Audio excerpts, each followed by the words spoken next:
Community ya Pi Network Tanzania. Assalamu alaikum wa rahmatullahi wa barakatuh. Amani ya Mwenyezi Mungu muumba mbingu na ardhi iwe pamoja nanyi, na rehema zake ziwe pamoja nanyi. Kiukweli kabisa namaanisha amani na rehema za muumba mbingu na ardhi iwe pamoja nanyi, kwa sababu kama si amani, Allah akakupa amani ya moyo, amani ya mwili, amani ya akili, basi utakuwa umepata hasara. Kwa sababu ukikosa tu amani ya moyo, hebu angalia tu katika maisha tu ya kawaida. Tuachane ile ya masuala ya kiimani, masuala ya kawaida. Ukakosa ile amani ya moyo, unaona unaishije? Una njaa lakini hamu ya kula pia huna. Una kiu lakini hamu ya kunywa maji huna. Unaona chakula hakipiti. Mtu anakuambia, ukikosa amani ya moyo, mtu anaweza kuambia ameniharibia hata mudi yangu ya siku. Yaani siku mnaona ni mbaya kwa sababu umekosa amani ya moyo. Umekosa tumaina al-qulub. Tulizo la moyo umelikosa. Sasa Allah au Mwenyezi Mungu akupe hiyo amani ya moyo, akupe leo hii. Na rehema zake. Rehema ni mapenzi, rehema ni huruma. Allah akuhurumie, Mwenyezi Mungu akuhurumie katika njia zako za utafutaji. Mwenyezi Mungu akuhurumie katika afya, akupe afya njema. Mwenyezi Mungu akuhurumie katika utafutaji wako, akuhurumie katika kila nyanja. Tuachane nayo. Sasa lengo leo hii nataka tuendelee na story zetu. Story ya leo inaweza kawa ni tamu sana. Story ya leo ni nzuri. Leo sizungumzi story tofauti, sizungumzi kuhusu nodi. Story ya leo itahusiana na haya yanayoendelea Marekani. Yaani yale yanayoendelea kule Marekani. Sasa tuyapigie story. Hizi ni story za mtaani. Kama kawaida, story za mtaani zinaweza zikawa zina mambo ya hapa na pale. Zikawa kuna, usije ukasema Msafiri ameongea bila fact. Hizi ni story. Njoo na story yako. Hizi ni story mimi nakupa. Lakini 90% ya story nitakayokupa basi ujue ni uhalisia. Yaani mimi nakupigisha story, lakini ni story ambazo ni story zenye uhakika kabisa. Okay. Story yetu itaanza hivi. Tumeona Donald Trump amesaini mikataba, amesaini muswada unaohusiana na masuala ya Genius Act, masuala ya fedha, masuala ya stablecoin, masuala ya yani udhibiti wote wa masuala ya kifedha. Sawa, masuala ya financial bill. Amesaini jana. Kwa yale yote yalikuwa yakijadiliwa, yale yote ule muswada ameshapelekewa, ameutia saini na makapeni yake. Maana Trump yeye anasaini na makapeni. Sasa sijajua makapeni ile ni aina gani. Asaini na hivi sijui speedo biki ya anasaini na makapeni. Bonge la saini, yani ukilipiga picha ina haja kuzoom. Yenyewe tayari ilishakuwa ameshailizoom na saini yake. Amesaini mkataba. Watu wameongea. Sasa tunaweza tukajiuliza sisi Pioneer. Sasa mbona Pioneer tunafurahi? Tunafurahishwa na nini? Yaani yeye Marekani kusaini masuala yao ya nchi yao wenyewe binafsi, maana hawajazungumzia dunia. Wamezungumzia masuala ya nchi, zile sheria zinaenda kufanya kazi Marekani. Sasa kama sheria hizo zinaenda kufanya kazi Marekani, sisi wa Tanzania tuna haja gani ya kufurahi? Au sisi watu wa Pi tuna haja gani ya kufurahi wakati ni masuala ya kinchi? Kwani sarafu ni ya nchi eti? Madhe, hii sarafu ni ya nchi. Hii sarafu si ya nchi jo. Hii sarafu ni ya Nicholas. Hizi ni story mpya. Achana kuunganisha doti za story. Hii ni story mpya. Sarafu hii ni ya Nicholas. Sasa nitakurudisha nyuma. Nikupe historia kidogo ya Marekani. Ukishapata historia kidogo ya Marekani, unaweza sasa ukaelewa sasa hivi Marekani mipango yao ni ipi. Marekani ni taifa kubwa sana. Kubwa sana. Miongoni mwa mataifa makubwa, Marekani ni miongoni mwa mataifa kubwa kwa sababu ni taifa ambalo limeunganisha nguvu za nchi, zile states. Zamani zilikuwa ni yale majimbo yao yale. Mtu ajua kizungu akisikia New York, akisikia Las Vegas, akisikia Los Angeles, anahisi ni kama vile Morogoro. Akisikia New York anaweza kahisi kama ni vile Pangani, au anaweza kahisi ni kama vile ilivyokuwa Mtwara. Ndugu yangu, ukisikia Los Angeles tunazungumzia ni kama vile Tanzania nzima, ni kama vile Rwanda yote. Sawa? Yaani yale majimbo ni makubwa, Tanzania ni ndogo pia kulingana na majimbo mengine yaliyokuwepo huko Marekani, California. Yaani ndugu yangu, haya majimbo, hizi states ni makubwa kwa huku, yanaweza kalingana kama Afrika, yanaweza kalingana kama na nchi hizi, ni nchi kama unavyosikia Ghana, Morocco, ndio hayo majimbo yalivyo. Kwa yakaungana, ni kama vile Afrika tuungane tuwe na serikali moja. Ndio hivyo walivyofanya Marekani. Sasa Marekani hawa, na kurudisha nyuma sasa ili uje unielewe hapa tulipo sasa hivi. Marekani hawa walishawahi kutawaliwa. Kuna watu wanaweza, kwa sababu Marekani ni kubwa, ukiangalia rais huyu ni wa sijui 40 na ngapi, sijui Trump ni rais anakaribia 50, sijui kama kashafika 50, lakini ni rais wa yani hivyo. Kwa nimesha kwamba waliwahi, usipofuatilia historia unaweza ukasema Marekani hakuwahi kutawaliwa.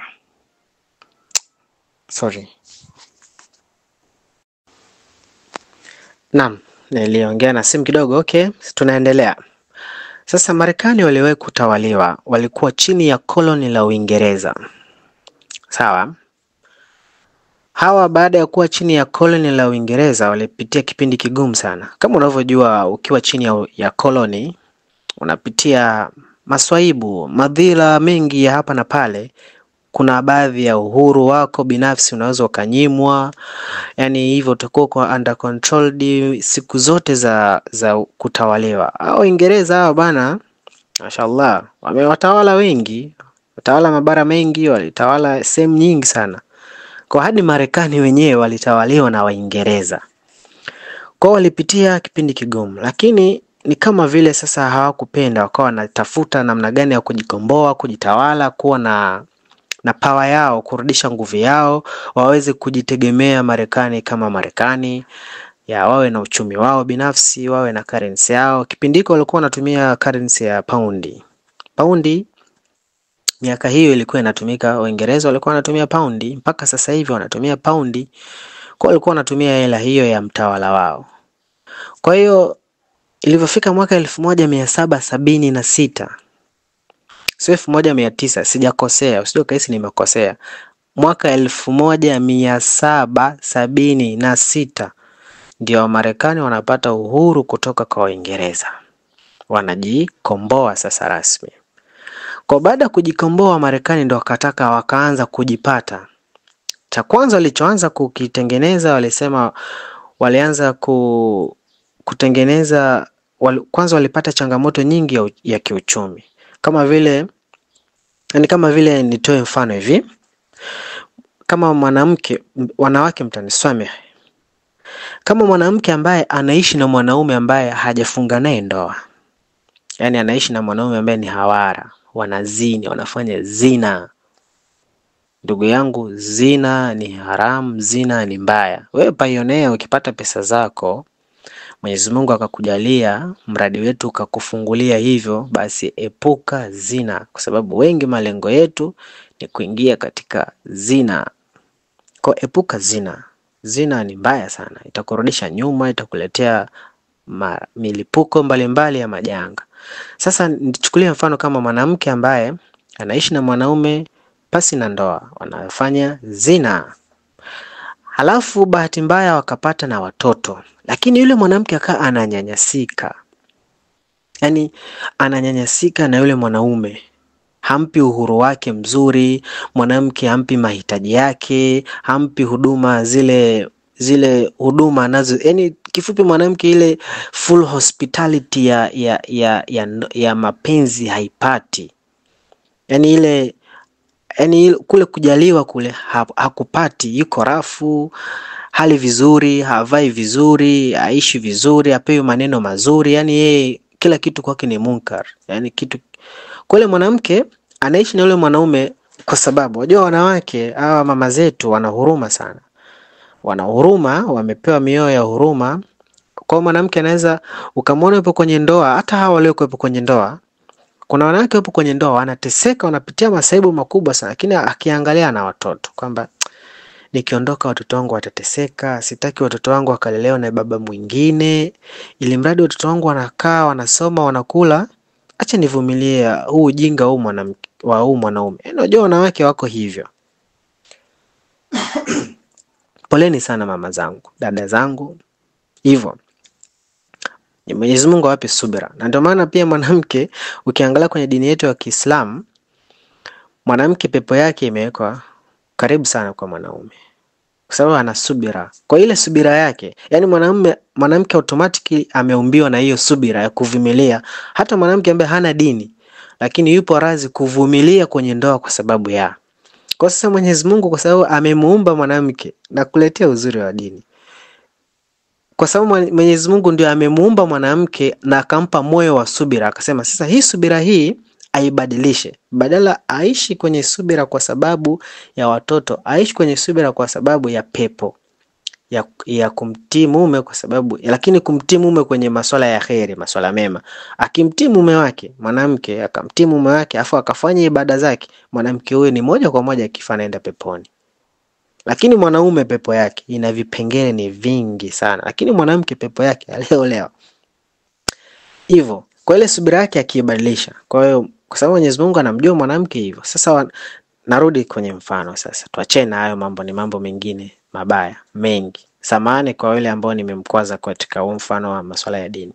Sasa natolea mfano kama mwanamke ambaye anaishi na mwanaume ambaye si kwenye ndoa, afu anavumilia kwa sababu ya watoto. Anaona nikiondoka hawa watoto wataishije? Huyu mwanaume kwanza amenitumia, alafu ananifanyia mambo ya hovyo. Yaani mwanamke anakwazika. Ndio nchi ambayo ipo kwenye koloni iliyotawaliwa. Yaani unaishi yani huna namna, yani ile alternative way ya kufanya huna, yani unaishi tu kwa sababu ndio ana nguvu, kwa sababu ni mwanaume ndio ana nguvu. Hata nikisema nipigane atanishinda tu, au nimvizie usiku nimchome kisu. Na ndio maana kuna nchi nyingine uhuru wao wamepata kwa kupigana. Yani anaona sasa liwalo na liwe, watu wanaingia front line, wanaingia chimbo, wanafanya mikakati. Ndugu zangu, hizi ni story. Unajua stories zina mambo mengi. Watu wanaingia chimbo, wanajiorganize kikundi, wanaenda kufanya nini? Mapinduzi, kama walivyofanya Zanzibar. Zanzibar wamefanya mapinduzi, ndio maana ile inaitwa serikali ya mapinduzi ya Zanzibar. Walipigana. Kenya walipigana, sawa? Tuachane na hayo.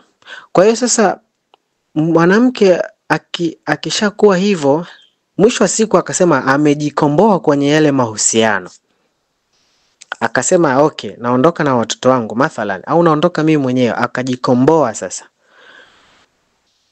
Anaweza kaanza kupitia kipindi kigumu huko mtaani, kwa sababu hakupewa kwanza future wakati yuko na huyo mwanaume, jinsi gani ya kujisimamia wewe mwenyewe, kwa sababu kila kitu alikuwa anasimamiwa na mwanaume.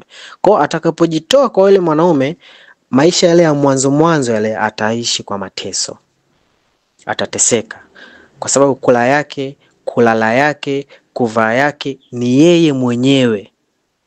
Kwa ataanza kweli kuteseka kwenye siku za mwanzo, lakini akijitambua zaidi anaweza akadvance na akatoka katika yale mateso. Sasa ilivyokuwepo, mara nyingi yule mwanamke atakuwa anapambana kwa hali na mali kumshow yule mwanaume, kumshow ex wake kwamba wewe ndio ulikuwa ni kikwazo cha mimi kutokuendelea. Sasa nataka nikuonyeshe kwamba nimeendelea. Unaona? Ndio maana watu wakasema hakuna kitu kibaya kama kumuona ex wako amekuwa bora zaidi baada ya kuachana na wewe. Wewe utajisikia vibaya kwamba kumbe mimi ndio nilikuwa nafanya na amefubaa. Kumbe mimi ndio nilikuwa nafanya siwe na mali.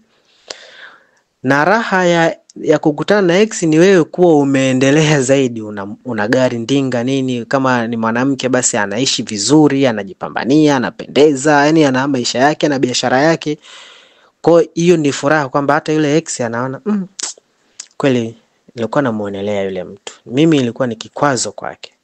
Kwa hiyo ndio Marekani. Sasa Marekani alivyochukua uhuru wake mwaka huu 1776 alipitia kipindi kigumu sana cha uchumi sana, kwa sababu hakuwa na pesa, hakuwa na currency yake mwenyewe, hakuwa na njia za jinsi ya ajicontrol vipi. Kwa kuanzisha ile misingi sasa ilimchukua muda.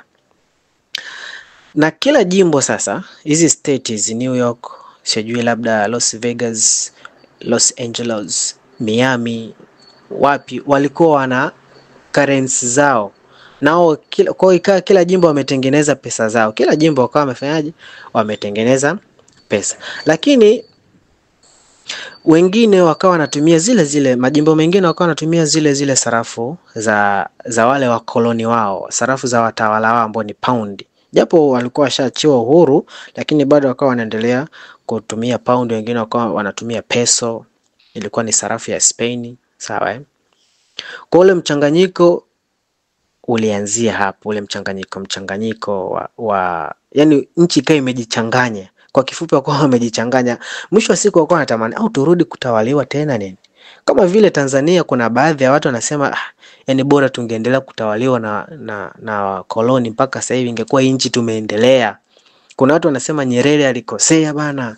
Yani huyu Nyerere alikosea kuudai uhuru. Yani angetuacha miaka 80 90 hapo ndo tukapewa uhuru kama alivyofanya South Africa. South Africa uhuru amepewa kwenye miaka 90. Angalia nchi ilivyokuwa kubwa kiuchumi, kimiundombinu, kwa sababu wale wakoloni walibaki wakawa wanaendelea kuendeleza. Kwa sisi tulikuwa tuna kiherehere. Kwa kuna baadhi ya Wamarekani wakawa wanasema au turudi kwa Uingereza lakini tujipambanie.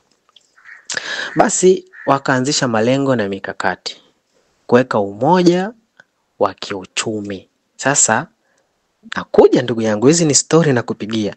Ndipo Marekani wakaanza kuweka mikakati ya malengo ya uchumi. Jinsi gani nchi kama nchi watakuwa na uchumi, watakuwa na currency yao, watakuwa na umoja wao wenyewe. Kwa kila jimbo wakatamani litumie sarafu moja.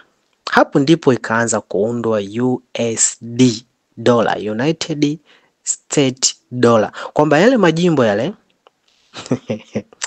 yani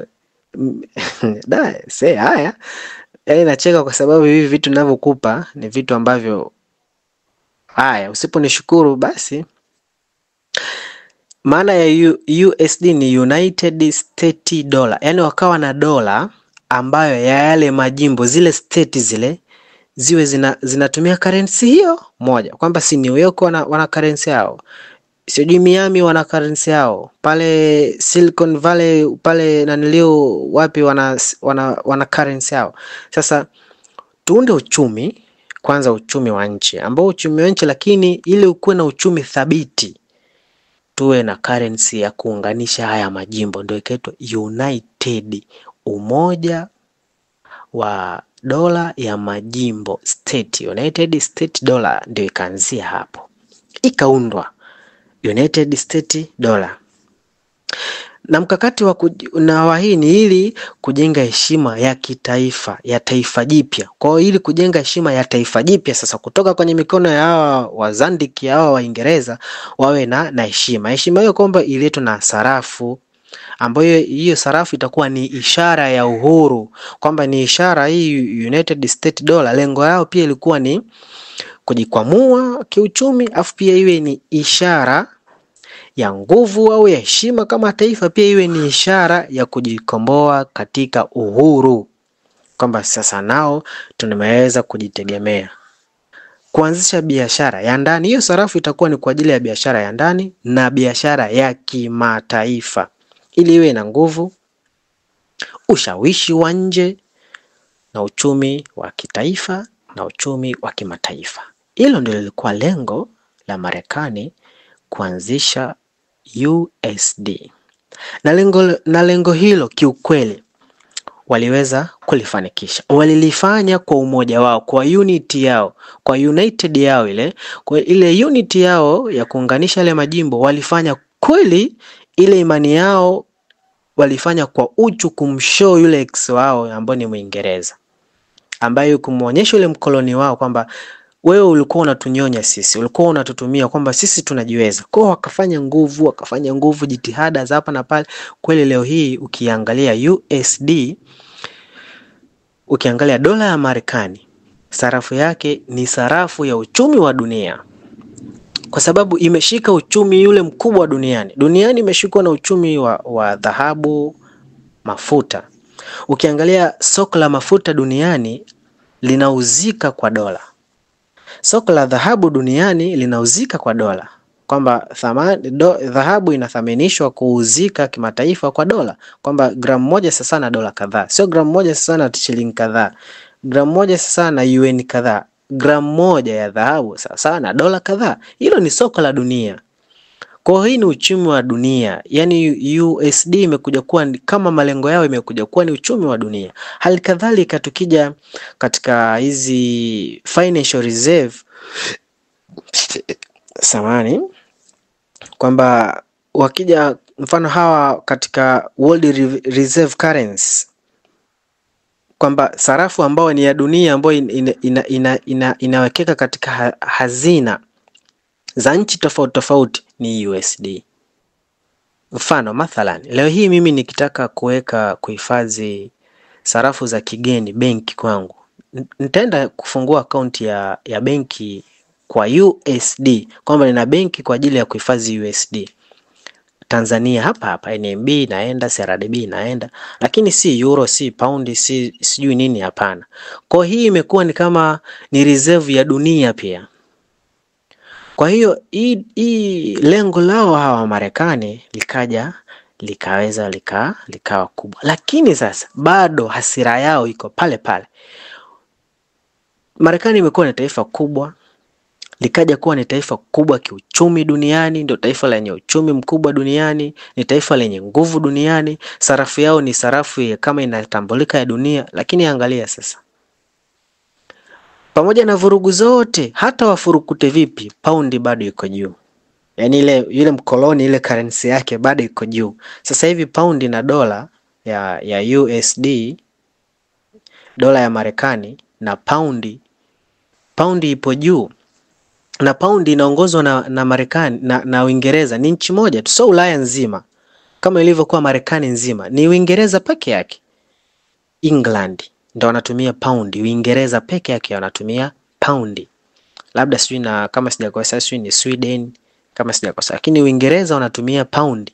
Hao wengine waliobakia sijui France, German, Spain wanatumia euro. Yani euro ni sarafu kama inatumika bara la Ulaya, lakini paundi inatumika na Uingereza. Kwa ile mkoloni wake bado sarafu yake ipo juu kithamani. Japokuwa ni kinchi kidogo, ni nchi ndogo, ina watu wachache, lakini imemzidi ile sarafu yake Marekani. Kwa hiyo ili Marekani ikawa bado inawapa ukakasi. Yani Marekani wanachokitaka sarafu yao kwanza iwe ni ya dunia, wanachokitaka sarafu yao pia iwe ina thamani kubwa, thamani yake iwe imezidi currency zingine.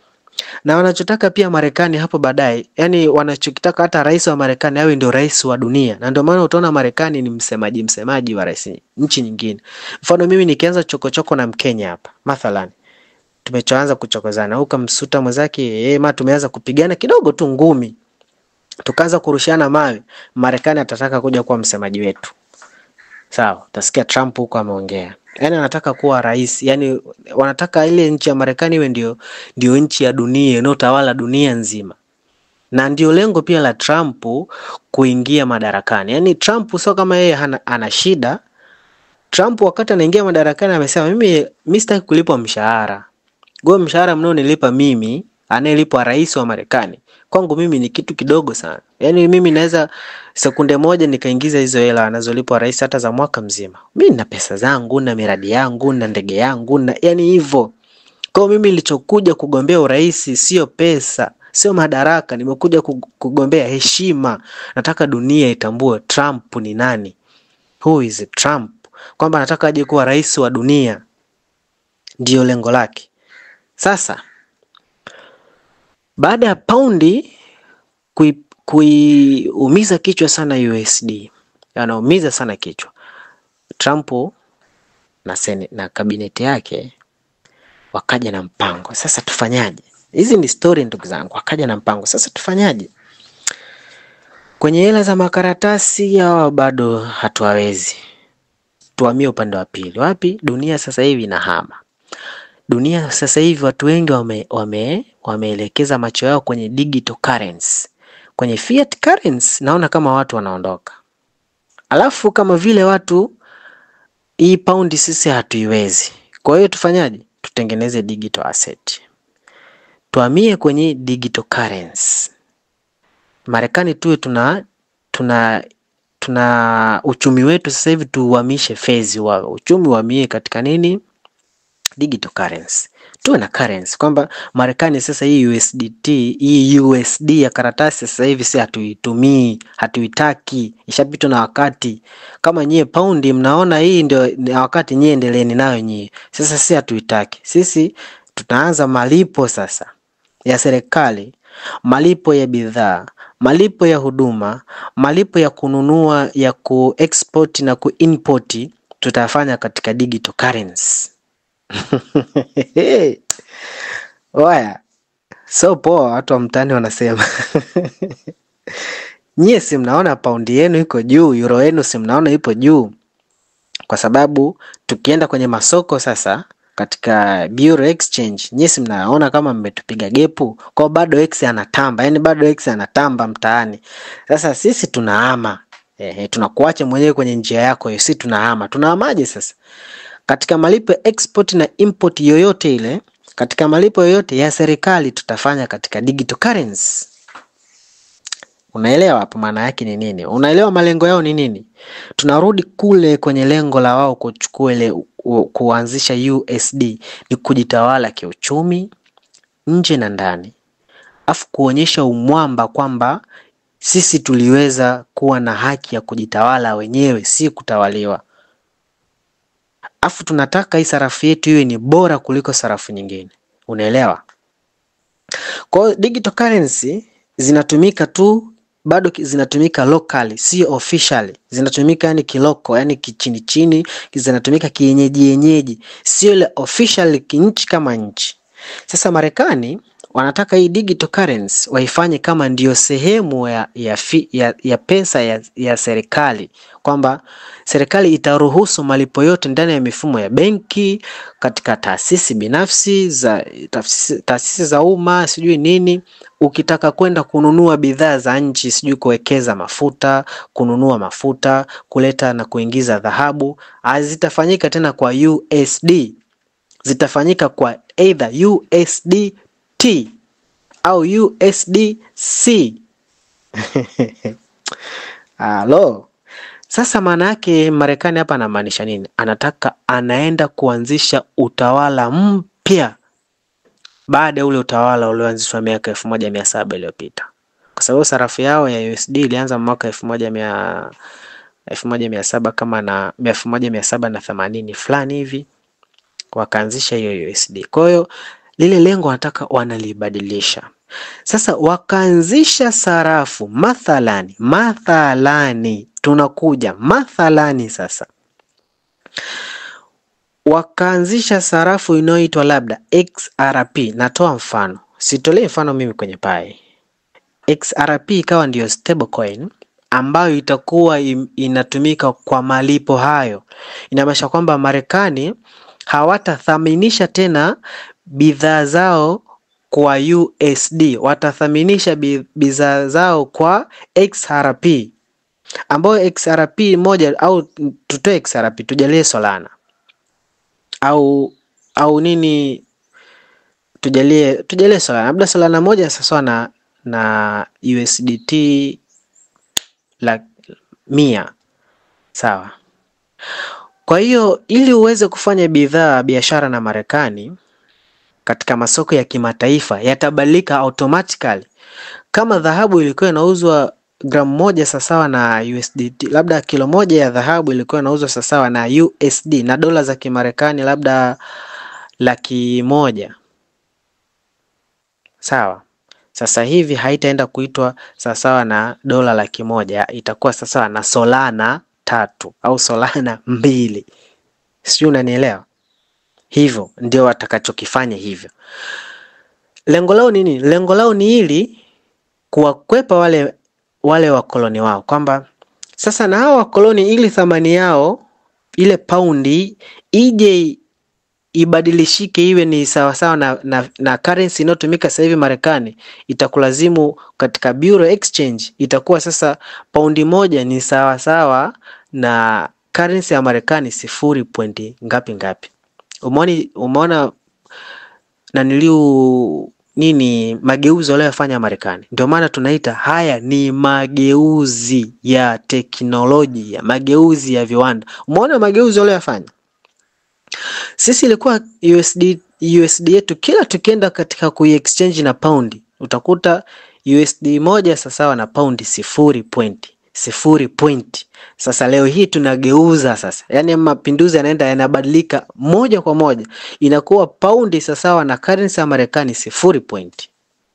Hapo Marekani ndio watasema nao sasa sisi ni wamba. Sisi ni wamba. Sasa Marekani sasa hivi hii nani walioipitisha hii Genius Act walioipitisha, wamepitisha kutumika stablecoin, ambazo sasa hivi zipo kuu zinazotumika Marekani kubwa ni 3. Kuna USDT ambao ni United States Dollar ya Tether. Sawa? Alafu kuna USDC ambao ni United States Dollar Coin. Alafu kuna PayPal USD.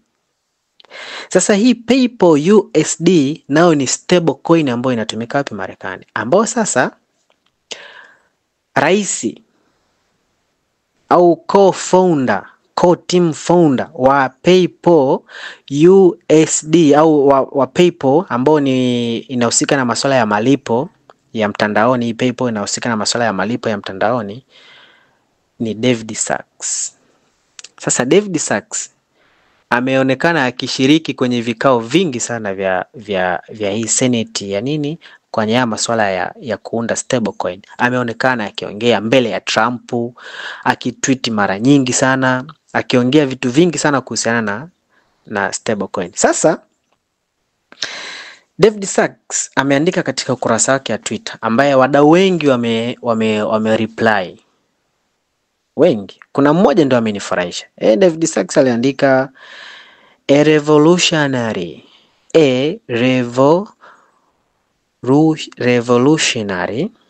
new payment system is coming. A revolutionary new payment system is coming. Akiwa na maanisha mfumo mpya wa malipo, mfumo mpya wa malipo wa mapinduzi unakuja. Yaani mapinduzi mapya ya mifumo ya malipo unakuja. Ndivyo alivyoandika huyu David Sacks. Sasa David Sacks tayari mfumo wake huu wa PayPal unahusika na masuala ya malipo ya kidigitali. Tayari unafanya malipo ya kidigitali. Unafanya malipo ya currencies zingi tu inafanya. Lakini anakuambia mapinduzi mapya ya malipo unakuja, mfumo mpya wa mapinduzi wa malipo unakuja.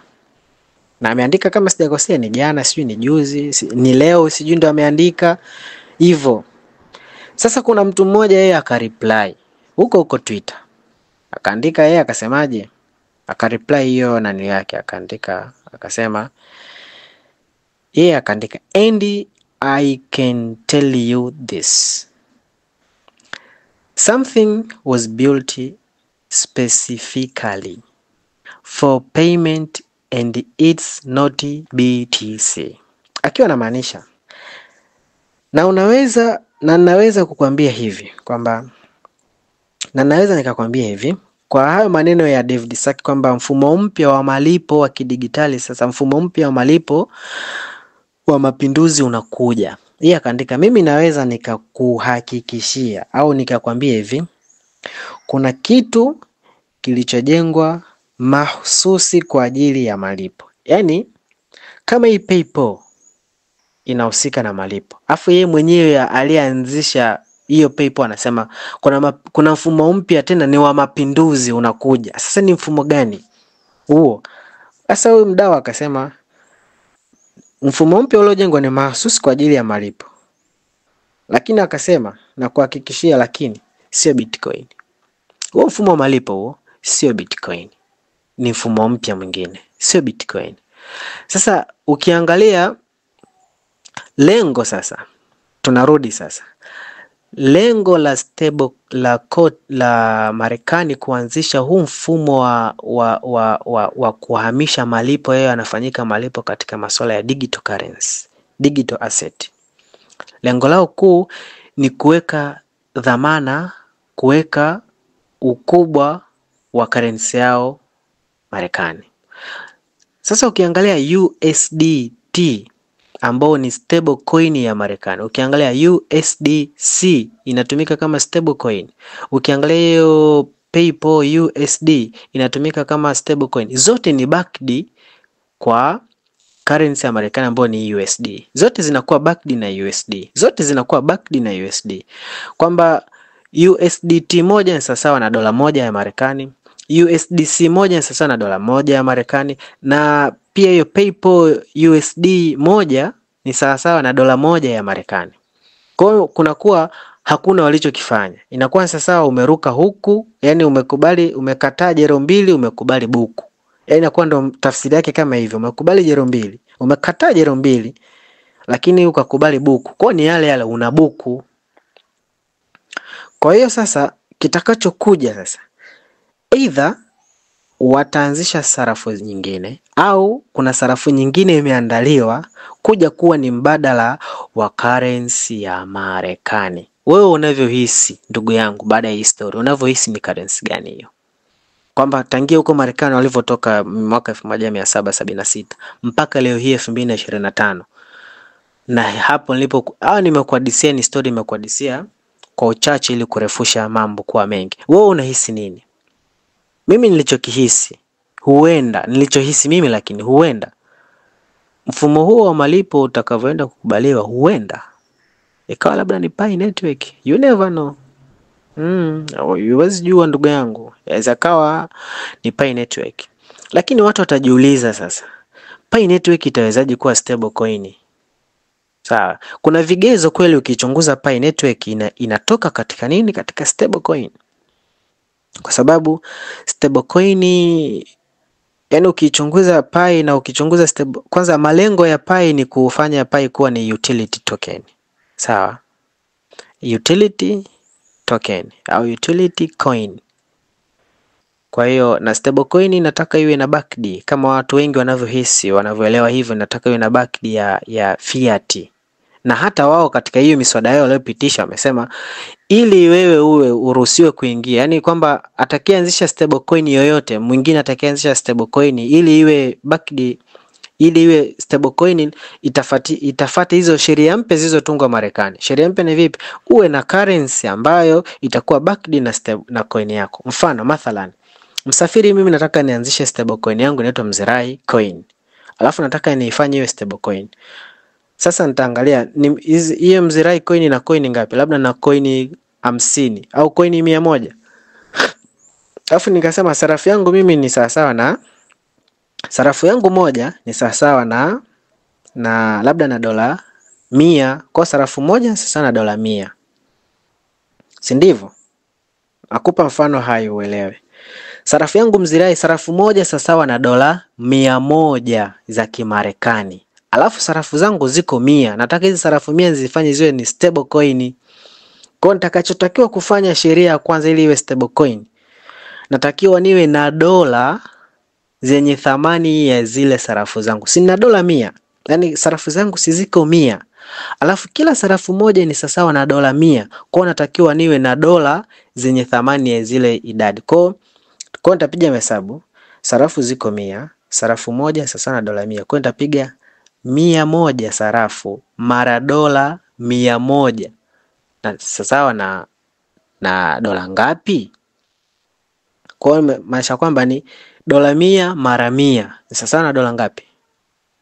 Eti ndugu yangu, dola 100 mara 100 ni sawa na dola ngapi? Kwa dola 100 mara 100 ni sawa na dola 10,000. Kwa natakiwa niwe na dola 10,000. Si ndivyo? Natakiwa niwe na dola 10,000. Nikisha kuwa na dola 10,000, zile dola 10,000 nazipeleka benki kama reserve, kama backed. Kwa zile sarafu zile zinakuwa tayari zina mbadala. Kwa hiyo watu watakavyozinunua tayari hela yake ipo. Ndio maana ya nini? Ya stablecoin kuwa na backed ya. Kwa hiyo kila stablecoin sasa zinakuwa na hivyo. Sasa Pi network inaweza ikaingiaje? Tukiangalia Pi network ina total supply, ile max supply ni dola bilioni 100, coin dola bilioni 100. Alafu dola bilioni 100 tunaambiwa thamani Pi moja ni sawa na dola 314,159. Kwa ili Pi iwe stable coin kwa price hiyo ya GCV, inamaanisha kwamba tutapiga dola 314,159 mara bilioni 100. Pesa tutakazozipata hizo ndio natakiwa core team wawe nazo kwa ajili ya kuifanya Pi iwe stable coin. Ukiangalia kwa mahesabu haya ni swala ambalo haliwezekani. Sasa kama akili yako itakuwa imeishia hapa kwa muktadha huu wa kuifanya kuwa stable coin, itakuwa ni ngumu Pi kuwa stable coin. Lakini inaweza ikawezekanaje? Vipi sasa? Inawezekana hivi. Stable coin inaweza ikaamuliwa kwa nini? Kwa utility. Sawa na imani. Mfano Pi network ikapata kuungwa mkono na dunia. Tujalie imeungwa mkono na dunia. Kila mtu duniani anataka kuitumia Pi network. Alafu sio watu tu, mataasisi binafsi wakaiunga mkono Pi network. Mfano sijui Amazon, PayPal, hizo sijui benki na nilio makampuni ya Toyota, sijui ni yale makampuni makubwa Toyota, Hyundai, Nissan yakaunda na nilio. Alafu mabenki, mfano hiyo Bank of America, Standard Chartered, sijui Bank of nini, Barclays, sijui nini, zote hizi zikaunga mkono Pi. Alafu pia serikali labda ya Marekani, serikali ya Uingereza, serikali ya China, serikali ya Tanzania, Indonesia, sijui serikali duniani zenye tofauti zikaunga mkono Pi. Kwa Pi ikapata kuaminika. Ikishapata kuaminika, tafsiri yake thamani itakayoingia itakuwa sio kushuka, sio kupanda. Inaweza ikawa ikishuka imeshuka kidogo, ikipanda imepanda kidogo, kwa sababu watu wameiamini kwa ajili ya utility. Wanaitumia, serikali wanaitumia sarafu hiyo kwa sababu wameiamini kwa ajili ya matumizi yao ya malipo yao ya serikali. Wananchi nao wameiamini, wafanyabiashara wameiamini, watu binafsi wameiamini. Tafsiri kwa muktadha huu, Pi inaweza kawa ni stable. Unajua maana stable? Stable ni kitu ambacho ni chenye uthabiti. Kwa Pi inaweza ikapata uthabiti wa thamani, si yenye kushuka sana wala si yenye kupanda, kwa sababu haitohitaji tena demand sijui supply, kwa sababu tayari demand na supply yake iko ya automatically.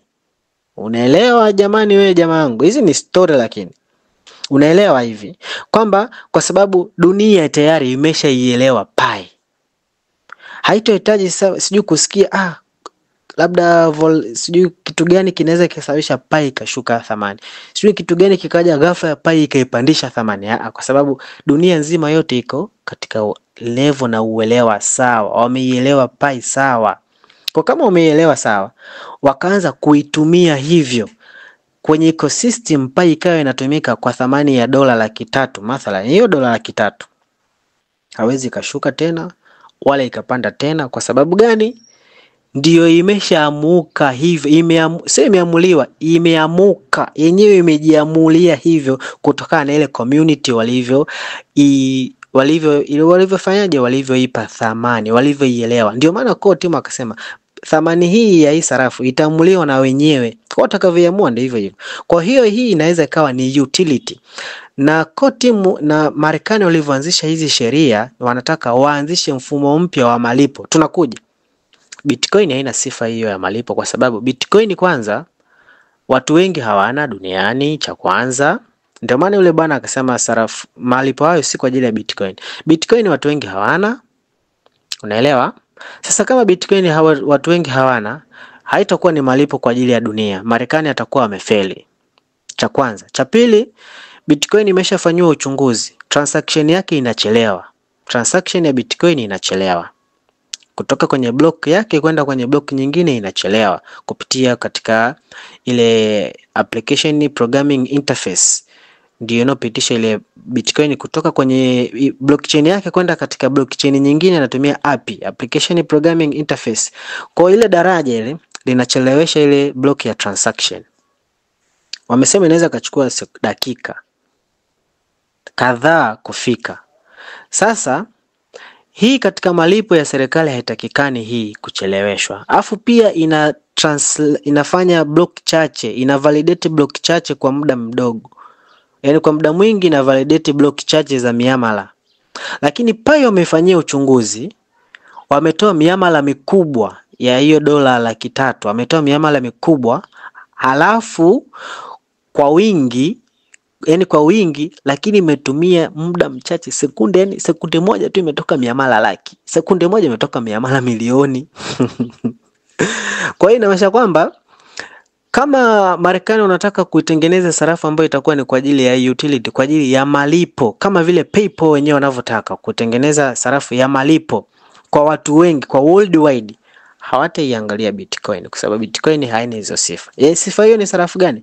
Ndugu yangu, ni Pi Network. Wameshaifanyia uchunguzi kwamba ina ile inaitwa fast transaction.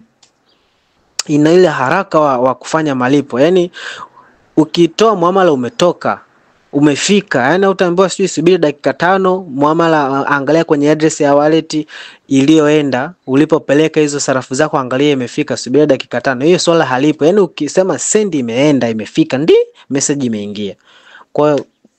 Kwa hiyo Marekani wanaenda kufanya kule mapinduzi. Sasa hizi ni story.